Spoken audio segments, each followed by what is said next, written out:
Кичи эпостордун котормолорунун сап башында турган профессор Зина Караева. Ал эпосторду которууну алгач докторлук ишинен улам баштаган. Көлөмдүү эпосторду албетте профессор өзү жалгыз которбогон. Ага анын аспиранттары жардам берип, биргеликте котормону башташкан. Алардын максаты кыргыздын эпосторун англис тилдүү окурмандарга таанытуу. Ушул эпостордун сонун идеялары бар экен, сонун ойлору бар экен. Ошону эмне үчүн англис тилине которуп, башка маданияттагы элдерге кыргыздын адептүүлүгүн, кыргыздын баатырдыгын, кыргыздын ушунчалык эли жерин сүйүүгө жанын аябаган патриот экендигин көрсөтүүгө болбосун деген ой келип, анан бүткөндөн кийин аспиранттарым бар эле, ошолорду чакырып анан сүйлөштүк. Келгиле ушинтип кыргыз кичи эпостарынан баштайлык, ошолорду которолу деп анан мен темалардын баарын бөлүп бердим кыздарга. Анан алар которгонго башташты, которо башташты. Көркөм чыгармалардын ичинен эпосторду которуу өтө опурталдуу иш. Анткени ар бир сөздүн маанисин берүү котормочу үчүн өтө маанилүү жана кыйын. Ошол эле кыйыр маанидеги сөздөрдү котормочулар кылдаттык менен которуп окурмандарга жеткирет. Алар түпкү нускасынан, мисалы үчүн Кытай болсо Кытай тилинен түз кыргыз тилине, англис болсо англис тилинен түз которуп атышат. Мына мунун өзү биздин бүгүнкү күндө жетишкендигибиздин бири.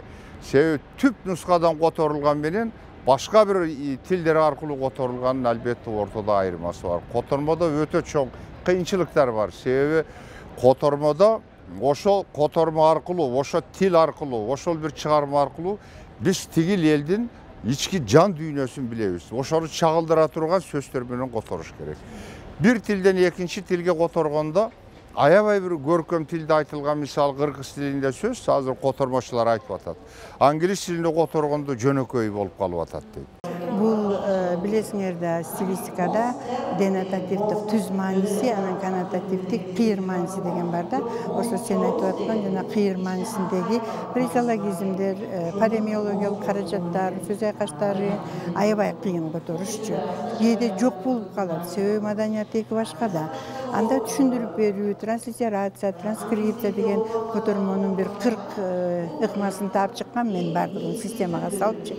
Ошолор аркылуу берсек болот да. Семетейчи Сейдана эненин кенже кызы, акын, жазуучу Бактыгүл Сейитбекова абдан кубанычта. Ал анткени Семетейчи Сейдана Молдокееванын вариантындагы Семетей эпосу дагы англис тилинде которулган. Айтымында эпосту чыгарыш үчүн котормочулар, анын ичинде Зина Караеванын ат көтөргүс эмгеги бар. Редактор болсо Лаура, бул жерде бар сүрөтү. Мынакей Лаура. Биз Лаура менен бир нече жолу сүйлөшүп, Зина идеж аркылуу, анан Зина же которуп, подтекст кылып, редакторго берип, андан кийин мына ошол университеттен, эл аралык международный университеттен жамаатына да терең ыраазычылык. Алар 70 000 сом төлөп чыгарышты ушул китепти. Ошо менен мынакей бүгүнкү күндө жакшынакай Семетей эпосы, Семетейчи Сейдана Молдокееванын вариантындагы Семетей эпосы англис тилинде жарык көрүп олтурат. Англисче бул абдан чоң кубаныч. Мен үчүн эмес, бул кыргыз элинин кубаныч.